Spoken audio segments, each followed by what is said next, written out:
Hi, welcome to holisticinvestment.in. Bajaj Allianz Life Guaranteed Wealth Goal Plan நீங்கள் invest பண்ணுறது உங்கள் financial கோல்ஸ்க்கு ஒரு right சாய்ஸாக அமையுமா அப்படின்றது தான் இந்த வீடியோவில் நம்ம இப்போ இன்டெப்த்தாக அனலைஸ் பண்ணி பார்க்க போகிறோம். ஸோ இந்த பாலிசியை அனலைஸ் பண்ணுறதுக்கு முன்னாடி ஃபர்ஸ்ட் ஆஃப் ஆல் இதை பற்றின சில பேசிக் டீட்டெயில்ஸ் தெரிஞ்சுப்போம். இது ஒரு non link non participating individual life insurance savings product and இதோட சில கீ ஃபீச்சர்ஸ் பார்த்தீங்கன்னா throughout the policy term உங்களுக்கு லைஃப் இன்சூரன்ஸ் கவரேஜ் கொடுக்குறாங்க அண்ட் உங்களுக்கு 3 பிளான் வேரியன்ட்ஸ்லேருந்து நீங்கள் சூஸ் பண்ணிக்கிற ஆப்ஷன் இருக்குது அண்ட் கேரண்டீட் பெனிஃபிட்ஸும் இதில் கொடுக்குறாங்க அண்ட் அந்த டேக்ஸ் லாஸ் அப்போ இருக்கிறதபடி உங்கள் டேக்ஸ் பெனிஃபிட்ஸும் நம்ம இதுலேருந்து அவைல் பண்ணிக்கலாம். ஸோ இந்த மாதிரி நிறைய கீ ஃபீச்சர்ஸ் இருக்குது. பெனிஃபிட்ஸ் அப்படின்னு பார்த்தீங்கன்னா ஒவ்வொரு பிளான் வேரியன்ட் நீங்கள் சூஸ் பண்ணிக்கிறத பொறுத்து maturity benefit, death benefit, survival பெனிஃபிட்னு வேரி ஆகுது. இப்போ வேரியன்ட்ஸ் பார்த்தீங்கன்னா வேரியன்ட் நம்பர் 1 வெல்த் கிரியேஷன் கொடுத்துருக்காங்க, வேரியன்ட் நம்பர் 2 அஷ்யூர்ட் இன்கம் கொடுத்துருக்காங்க, வேரியன்ட் நம்பர் 3 செகண்ட் இன்கம் கொடுத்துருக்காங்க. ஸோ உங்கள் பேசிஸில் உங்களுக்கு என்ன தேவையோ எது உங்களுக்கு ரொம்ப பெனிஃபிட்டாக இருக்குமோ நீங்கள் அதை சூஸ் பண்ணி இதில் இன்வெஸ்ட் பண்ணலாம். அண்ட் இந்த பெனிஃபிட்ஸ்மே பார்த்தீங்கன்னா ஒவ்வொரு வேரியண்ட்டுமே டிஃபர் ஆகிறதுனால நீங்கள் பாலிசி ப்ராஷரில் இன்னும் டீட்டெயிலாகவே இதை ரெஃபர் பண்ணி பார்த்துக்கலாம். ஸோ இப்போ நெக்ஸ்ட் இந்த பாலிசியில் என்ன மாதிரியான அட்வான்டேஜ் இருக்குது, டிஸ்அட்வான்டேஜ் இருக்குன்னு பார்த்தீங்கன்னா ஃபர்ஸ்ட் அட்வான்டேஜ் வந்து உங்கள் இன்கம் ரிசீவ் பண்ணுறது உங்கள் டேட் ஆஃப் சாய்ஸில் நீங்கள் ரிசீவ் பண்ணுற ஒரு ஃப்ளெக்சிபிலிட்டி இருக்குது. அண்ட் டெத் பெனிஃபிட்டாக இருக்கட்டும், மெச்சூரிட்டி பெனிஃபிட்டாக இருக்கட்டும், அது லம்சமாவோ இல்லை இன்ஸ்டால்மெண்ட்டாவோ ரிசீவ் பண்ணிக்கிற ஆப்ஷன் கொடுத்துருக்காங்க. அண்ட் இயர்லி இன்கம்மை டிஃபால்ட் பண்ணுறதோ இல்லை டெத் பெனிஃபிட்டோட இன்ஸ்டால்மெண்ட் ஃப்ரீக்வன்சியை மற்ற அவைலபிள் ஃப்ரீக்வன்சியில் சேஞ்ச் பண்ணிக்கிற ஆப்ஷனும் இதில் இருக்குது. அண்ட் உங்கள் கவரேஜை இன்னும் என்ஹான்ஸ் பண்ணணும்னா உங்கள் பேஸ் பாலிசிக்கு நீங்கள் ரைடர்ஸ் ஆட் பண்ணி பண்ணலாம். And premium payment frequency, income pay out ஃப்ரீக்வன்சியை உங்கள் கன்வீனியன்ஸ்க்கு நீங்கள் மாடிஃபையும் பண்ணலாம். அண்ட் சரண்டர் வேல்யூட 80% வரைக்கும் நீங்கள் லோனுமே வந்து ஆக்சஸ் பண்ணலாம். ஸோ இந்த மாதிரி நிறைய அட்வான்டேஜ் இருக்கு. டிஸ்அட்வான்டேஜ் அப்படின்னு பார்த்தீங்கன்னா இந்த இன்கம் பெனிஃபிட் டிப்பிக்கலி ஒரு டிஸ்கிரிஷனரி எக்ஸ்பென்ஸ்க்கு தான் யூஸ் ஆகிற மாதிரி இருக்கும். மோஸ்ட்லி அதுக்கு தான் என்கரேஜ் பண்ணுற மாதிரி இருக்கும். ஒரு ஸ்பெசிஃபிக்கான ஒரு சிக்னிஃபிகண்ட் ஃபினான்ஷியல் ஆப்ஜெக்டிவை கோல் அச்சீவ் பண்ணுற மாதிரி இல்லை. இன்னொன்று இதில் இருக்கிற மெச்சூரிட்டி பெனிஃபிட் அந்தளவுக்கு சப்ஸ்டான்ஷியலான ஒரு அமௌண்ட் சொல்ல முடியாது. ஜஸ்ட் நம்ம ப்ரீமியம் நம்ம என்ன பே பண்ணமோ அதை தான் ரிட்டர்ன் பண்ணி கொடுக்குறாங்க. அண்ட் பெனிஃபிட் கேரண்டீடாக இருந்தாலுமே ரிட்டர்ன் பார்த்திங்கன்னா ரிலேட்டிவ்லி லோ தான். அண்ட் சம் அஷ்யூர்டுமே ஒரு ஃபினான்ஷியல் நீட்ஸை மீட் பண்ணுற அளவுக்கு வந்து அது ஃப்யூச்சரில் சஃபிஷியண்ட்டாக இல்லை. ஸோ இந்த மாதிரி நிறைய டிஸ்அட்வான்டேஜ் இருக்குது. இதெல்லாமே நீங்கள் கேர்ஃபுல்லி கன்சிடர் பண்ணி தான் இன்வெஸ்ட் பண்ணணுமா இல்லையான்றதை பார்ப்போம். ஸோ இப்போ இந்த பாலிசி பற்றின ஒரு பேசிக் அண்டர்ஸ்டாண்டிங் நம்மளுக்கு வந்துடுச்சு. ஸோ இப்போ இதில் இன்வெஸ்ட் பண்ணால் இப்போ என்ன மாதிரியான ரிட்டர்ன்ஸ் வரும் அப்படின்றது தான் இப்போ நம்ம வந்து அனலைஸ் பண்ணி பார்க்க போகிறோம். இதோட IRR அதாவது இன்டர்னல் ரேட் ஆஃப் ரிட்டர்னை தான் அனலைஸ் பண்ணி பார்க்க போகிறோம். ஏன்னா எவ்வளோதான் பெனிஃபிட்ஸ் அட்வான்டேஜ் இருந்தாலுமே at the end of the day நம்ம கையில் எவ்வளோ ரிட்டர்ன்ஸ் இருக்க வச்சு தான் ஒரு இன்ஃபார்ம் டிசிஷன் எடுத்து இந்த பாலிசியில் இன்வெஸ்ட் பண்ணுறது ஒர்த்தா இல்லையான்றதை நம்மளால் கரெக்டாக கணிக்க முடியும். ஸோ ஒரு எக்ஸாம்பிள் பர்பஸ்க்காக நம்ம அசியூம் பண்ணிக்கலாம். அது ஒரு 30-year-old மேல் இந்த பாலிசியோட வெல்த் கிரியேஷன் வேரியண்ட்டை சூஸ் பண்ணுறாங்க. And sum assured 10 lakhs, policy term 15 years, premium payment term 12 years, ஆனுவலாக ப்ரீமியம் கட்ட போகிறது 1 lakh. இப்போ இந்த வெல்த் கிரியேஷன் வேரியண்ட்டில் பெனிஃபிட் பார்த்தீங்கன்னா ஒரு லம்சமாக தான் பாலிசி எண்டில் வந்து நம்மளுக்கு கிடைக்கும். ஸோ மெச்சூரிட்டியில் பார்த்தீங்கன்னா 19,61,092 rupees கிடைக்குது. இதில் என்னென்ன கொடுக்குறாங்கன்னு பார்த்தீங்கன்னா அக்ரூட் கேரண்டீட் அடிஷன்ஸ் மட்டுமே 9,04,000 வருது. கேரண்டீட் மெச்சூரிட்டி பெனிஃபிட்ன்றது 10,57,092 rupees வருது. ஸோ இப்போது இந்த பாலிசியோட IRR இந்த கேஷ் ஃப்ளோக்கு நம்ம பாலிசி மெச்சூரிட்டி கேல்குலேட்டர் மூலிமா கேல்குலேட் பண்ணோன்னா 5.14% வருது.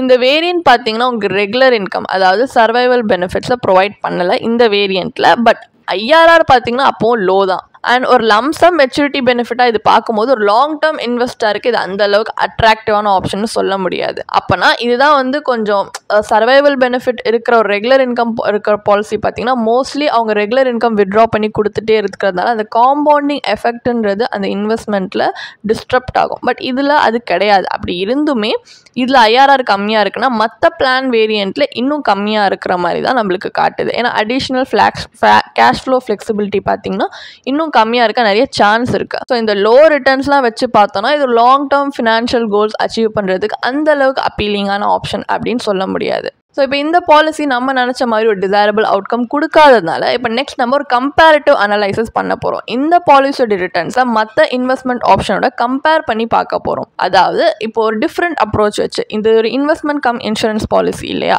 இப்படி இன்வெஸ்ட் பண்ணாமல் இன்சூரன்ஸ் அண்ட் இன்வெஸ்ட்மெண்ட் தனியாக பிரித்து இன்வெஸ்ட் பண்ணால் இன்னும் பெட்டர் ரிட்டர்ன்ஸ் கிடைக்குதா அப்படின்றது தான் பார்க்க போகிறோம். ஸோ ஒரு எக்ஸாம்பிள் பர்பஸ்க்காக அசியூம் பண்ணிக்கலாம், ஒரு pure term life insurance policy sum assured 11 lakhs பார்த்தீங்கன்னா ஒரு 5,800 rupees ஆனுவல் ப்ரீமியம் ஆகுது. இந்த பாலிசிக்கு premium payment term 10 years, policy term 15 years. So இப்போ ப்ரீவியஸ் பாலிசியோட ப்ரீமியம் பட்ஜெட்டோட கம்பேர் பண்ணும்போது நம்மளுக்கு 94,200 rupees ஆனுவலி சேவ் ஆகுது. இதை தான் நம்ம இன்வெஸ்ட்மெண்ட்க்கு யூஸ் பண்ண போகிறோம். ஸோ ஃபர்ஸ்ட் 10 yearsக்கு and next 2 years premium payment பிளான்ன்றது அந்த பாலிசியில் 12 years இருக்கிறதுனால என்ன பண்ண போகிறோம்னா இங்கே 10 years தான் இருக்குது இல்லையா, அதனால் அந்த மீதி இருக்கிற அந்த 2 yearsல இந்த என்டையர் 1 lakhமே நம்மளுக்கு இன்வெஸ்ட்மெண்ட்க்கு அவைலபிளாக இருக்கும்.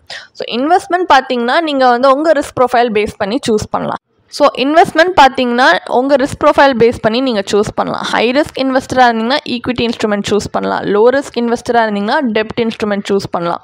இந்த கம்பேரிசனில் டெப்ட் ஆப்ஷனுக்கு பிபிஎஃப்ஐயும் ஈக்விட்டி இன்வெஸ்ட்மெண்ட்க்கு இஎல்எஸ்எஸ்ஸையும் நம்ம டேர்ம் இன்சூரன்ஸ் காம்பினேஷனோட இன்வெஸ்ட் பண்ணி பார்க்க போகிறோம். இப்போ பிபிஎஃப் ப்ளஸ் டேர்ம் இன்சூரன்ஸ் காம்பினேஷனில் இப்போது பிபிஎஃப்ல பார்த்தீங்கன்னா ஆனுவலி 500 rupees மினிமம் கான்ட்ரிபியூஷன் இருக்குது. பட் இங்கே நம்ம 12 years அந்த அவ்வளோதான் வந்து இன்வெஸ்ட் பண்ணுறதுனால அந்த லாஸ்ட் 3 yearsக்கு அந்த 500 rupees அந்த மாதிரி நம்ம அட்ஜஸ்ட் பண்ணி நெசசரியாக இது பண்ணியிருக்கோம். அப்படி பார்த்தோன்னா ஃபைனல் மெச்சூரிட்டி வேல்யூ 22.45 lakhs வருது. இதோட ஐஆர்ஆர் பார்த்தீங்கன்னா 6.55%. இது அந்த பாலிசியோட ஐஆர்ஆரை விட அதிகமான ஐஆர்ஆர் தான். அண்ட் இஎல்எஸ்எஸ் ப்ளஸ் டேர்ம் இன்சூரன்ஸில் பார்த்தீங்கன்னா லாங் டேர்ம் இன்வெஸ்ட்மெண்ட்க்கு நம்ம இவ்வளோ ரிஸ்க் எடுத்து இன்வெஸ்ட் பண்ணும்போது அக்யூமுலேட் ஆகியிருக்க கார்பஸ் 35.96 lakhs.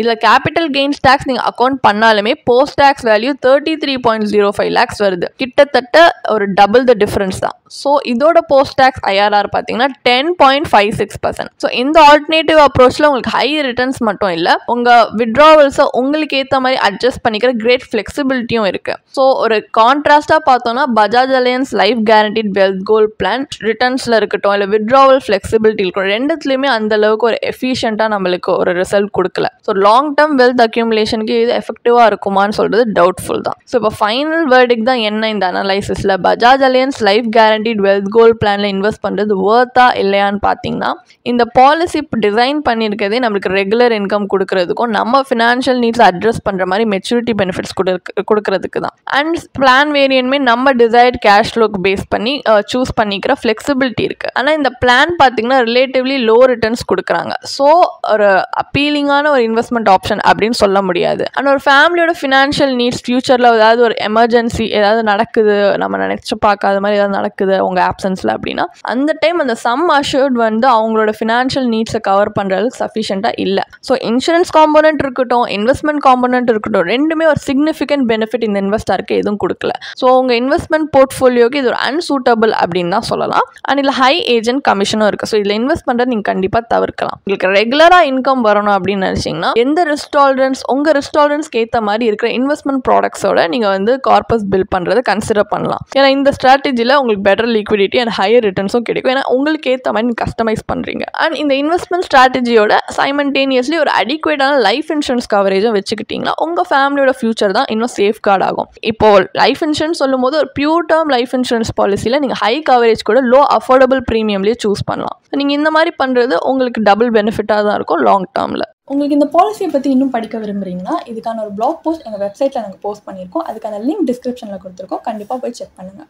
அண்ட் உங்களுக்கு இதே மாதிரி ப்ரொஃபஷனல் கைடன்ஸ் தேவைப்படுது, இல்லை ஒரு ஃபினான்ஷியல் இல்லை இன்வெஸ்ட்மெண்ட் டிசிஷன் எடுக்கிறதுக்கு ஒரு ப்ரொஃபஷனல் ஃபினான்ஷியல் பிளானர் ஹெல்ப் பண்ணாங்கன்னா நல்லாயிருக்கும்னு யோசிச்சிங்கன்னா எங்களோட ப்ரொஃபஷனல் ஃபினான்ஷியல் பிளானரோட ஒரு 1-on-1 காம்ப்ளிமெண்ட்ரி கன்சல்டேஷனை நீங்கள் புக் பண்ணியிருக்கலாம். அதுக்கான லிங்க் நாங்கள் டிஸ்கிரிப்ஷனில் கொடுத்துருக்கோம். ப்ளஸ் நாங்கள் ரெகுலராக ஃப்ரீயாகவே லைவ் வெபினார்ஸ் கண்டக்ட் பண்ணுறோம். இந்த வெபினார்ஸில் நீங்கள் வந்து இன்வெஸ்ட்மெண்ட் இல்லை ஃபினான்ஷியல் இன்சைட்ஸை இந்த ஃபினான்ஸ் இண்டஸ்ட்ரியோட லீடிங் எக்ஸ்பர்ட்ஸ் மூலியமாகவே டேரெக்டாக கற்றுக்கலாம். ஸோ அதுக்கான ரெஜிஸ்ட்ரேஷன் லிங்க்கும் நாங்கள் டிஸ்கிரிப்ஷனில் கொடுத்துருக்கோம். உங்களுக்கு இந்த வீடியோ பிடிச்சிருந்துச்சுன்னா கண்டிப்பாக லைக் பண்ணுங்கள், சப்ஸ்கிரைப் பண்ணுங்கள். ஸோ நாங்கள் இன்னும் நிறைய ஃபினான்ஷியலி பெனிஃபிஷியல் கண்டென்ட்டோட உங்களை திரும்பி நெக்ஸ்ட் வீடியோவில் சந்திக்கிறோம். ஸோ இந்த வீடியோ பார்த்ததற்கு மிக்க நன்றி.